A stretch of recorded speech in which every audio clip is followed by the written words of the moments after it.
Seattle Kraken Expansion Draft. We've got your top 6 picks coming up.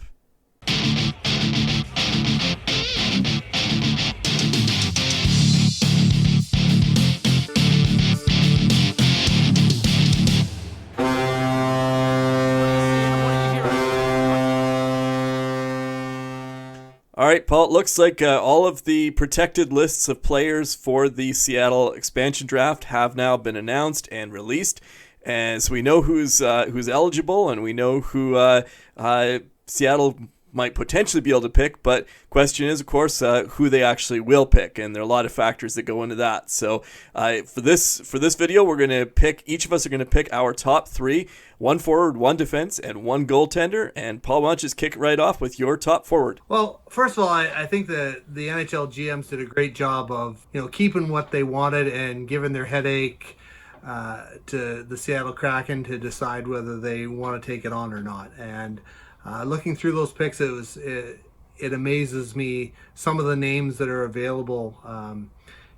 Guys like JVR and guys like Carey Price, obviously a late addition. And then someone like Jeff Skinner, who's clearly wasn't the right fit in Buffalo. So, heavy contracts. So Seattle has to decide, do they want to take on these guys with these heavy contracts and the possibility that the headache that comes with them as well. But for me, my first forward, it's a no-brainer. I know he's got injury issues and a problem with a chronic shoulder thing, but the talent level is so great. Seattle should take as their first forward Vladimir Tarasenko. It's clear to me that Tarasenko is a potential 40-goal scorer when he's healthy, and there's the catch. He's had problems with his shoulders, and the issue was that apparently the shoulder kept popping out and leading to a problem. He had 2 surgeries done by the St. Louis Blues doctors and wasn't having any success. Then he sought outside medical advice and supposedly had a surgery that has corrected the problem. I mean, it remains to be seen. But a guy that has that much talent, he's $7.5 million a year for 2 years. He's well worth the risk. If he can be the player that even a fraction of the player that he once was, I think you have to take him. That's my first pick. With my number 1 suggested forward, I'm going to Ondrej Palat with Tampa Bay. Tremendous player, but the fact is his numbers haven't been quite as strong in the last couple of years as they were a little bit earlier in his career. But what I think with him is that if you look at Tampa Bay, and you and I were saying this right through the playoffs as well, Tampa Bay's got a lot of Ferraris in the garage. And, a player like Palat, he was only getting about 17.5 minutes a game in Tampa Bay. What does he get on the Seattle Kraken?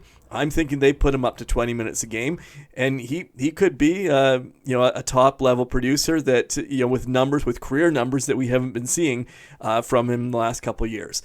So for me, I think Ondrej Palat's a good, solid pick, even though he may not be in the top of anybody's obvious listing for top forward pick for Seattle from Tampa Bay. All right. I don't know. I think he's a hell of a player. I think that'd be a great pickup. I would also pick him, but I would take him after Tarasenko. I think Palat, like you said, has so much offensive upside that has been untapped. Now, the converse to that is, was he better because he was playing with better players? What I like about this formula and looking at the list of players available, like you said, this team could be a contender right away. And if you get good offensive-minded players, it'll be a lot easier to sign guys in free agency. All right, I'm pretty excited about our defense picks here. Why don't you give your top defenseman? Well, I'm going with a guy that's kind of mid-range salary, but a beast of a hockey player. He was a top 4 defenseman for the Washington Capitals. Brenden Dillon. He crushes people. I think he's 6'5" and weighs 2.25, something like that. Plays a heavy game, and you and I both saw how important that is in the Stanley Cup playoffs. And I think he is the perfect type of player that you want to build your defensive core around. There's lots of good defensemen. It becomes a trade-off between what do you want, a good defensive defenseman, a rugged defenseman, or do you want a guy that could potentially be an offensive-minded guy? If you're doing something like that, then maybe you go with a guy like Shane Gostisbehere from Philadelphia or a Justin Schultz. But for me, I like Brenden Dillon's game. I think he's tough, and if you have a fantasy league, you obviously wanted Brenden Dillon for all the ancillary stats that he put up for your team. So I think he's the perfect fit for an expansion team. All right, so on my side, I'm taking a little bit of a gamble here. Obviously, you and I don't have the benefit of being able to reach out to players who are going into free agency. We can't have the same discussions with those players as what Seattle could on their side. But assuming that this player would potentially be interested in going to Seattle, the fact is this is a guy who is no longer going to likely be with the team he's with right now. I'm going to Tyson Barrie, who's just been a fantastic player this past year with the Oilers. It was pretty evident, I think, in going into the spring that he likely wasn't going to be staying in Edmonton for next year. Question is whether he would potentially be interested in going to Seattle or not. He had 5 great seasons, and his last 5 seasons in Colorado were fantastic, had great numbers. He had a little bit of a lower production year numerically with the Leafs when he was there the year before last, but last year back with the Oilers, his numbers were back up to solid production, and I really like possibility of seeing Tyson Barrie in Seattle. Do you think that that's a likely match there? Well, I like Tyson Barrie. I guess it depends on which Tyson Barrie you get. Potential Norris Trophy winner playing for Colorado, Tyson Barrie, or Tyson Barrie from Toronto Maple Leafs that suffered from Larry Murphy syndrome, where he became the whipping boy very quickly because he didn't produce when they gave him the money and the opportunity to come to hockey mecca, for lack of a better analogy. I'm super excited about our goaltender picks. Paul, who do you have in net? Well, for me, it's a no-brainer. Like when it was released last night, Carey Price. As you may have heard from previous episodes, I'm a big proponent of moving on from Carey Price. I think Montreal caught lightning in a bottle this year and rode Carey Price all the way to the Stanley Cup final. The likelihood of repeating that is low. His contract is an anchor for the next 5-6 years. I think it's 6 years left on it. I'm not sure on that. It could be 5.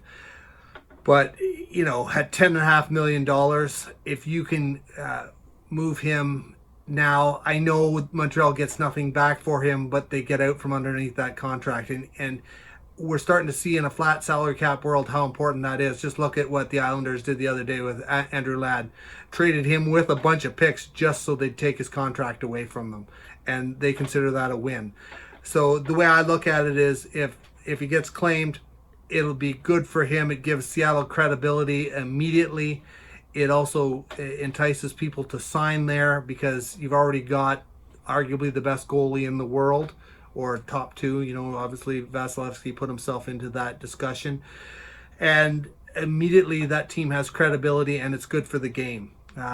Price being from out west, and he played his junior hockey with the Tri-City Americans, I think this would be a perfect place for him to go, because I just don't see Montreal being able to repeat next year. I hate to say it, I'm a Montreal fan, but I just don't think that they can do it again.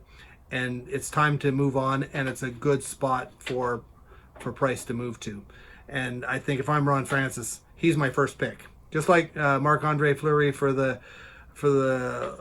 Golden Knights during that expansion draft, this is the play here in this draft for sure. No brainer to me. All right, so I knew you were going to pick, of course, Carey Price with your goaltender pick. So, I was assuming that that one was already going to be off the board. And for my goaltender pick, I'm going with somebody a lot less experienced, especially if they're going to pick Price and end up having to pay the dollars to support him. Their other goaltender pick the next goaltender pick is going to have to be somebody that's going to come in at a more econo-line value price. So I'm going with Jonas Johansson from Colorado. He's only played 21 NHL games in his career so far. He had 8 games, I think, this past year with Colorado. Obviously, he is very much the backup guy for somebody who, a premium blue chip goaltender that Colorado has in Philip Grubauer. And I think, honestly, Johansson is still at the backup stage of his career. He's not yet ready for, the limelight of being the first string goaltender.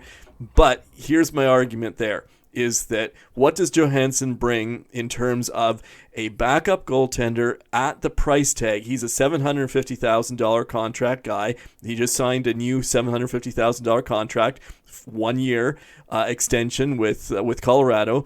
So for less than $1 million, you're getting a player who was 5-1 with a 91.3% save percentage this past year in Colorado.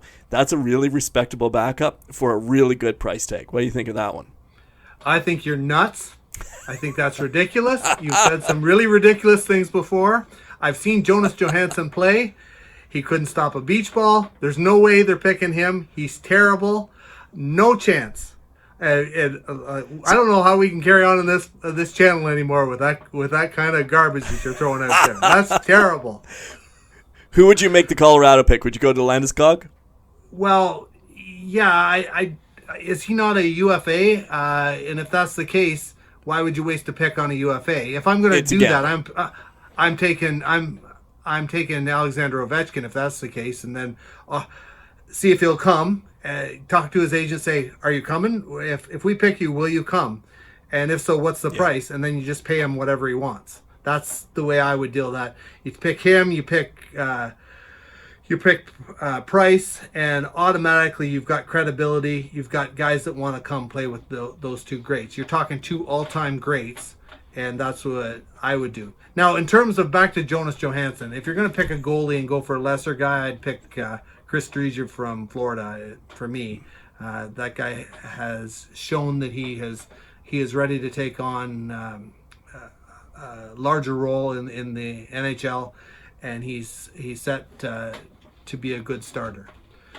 Jonas Johansson, sure, you can pick him up, but I don't know. I forget what was available for Colorado, but it certainly I'm not taking Jonas Johansson. Well, when they're approaching playoff time next year, and Price is the Seattle Kraken lead goaltender, and he gets injured, given his slowly advancing years, he gets injured just let's say in late April next year or early April, and Jonas Johansson is the guy who needs to step into the limelight. I'll be listening for your apology at that point. No chance. You make sure you keep the dream sequence for this for when we're discussing it at the end of the year. I don't know. We'll have to make some outlandish bet on that, but there's no chance that Jonas Johansson is leading this team anywhere. All right. Well, we've got all the evidence recorded on video here, and we'll hold ourselves to it one way or the other. Yeah. All right, we're running short in time here, so thank you very much, everyone, for watching, and look forward to hearing and seeing what Seattle's actual picks are coming up soon. All right, if you've enjoyed this video, be sure to give us a big like and subscribe below, and be sure to check out the link to our website that's going to be posted in the description below. Thanks for watching. Have a good night.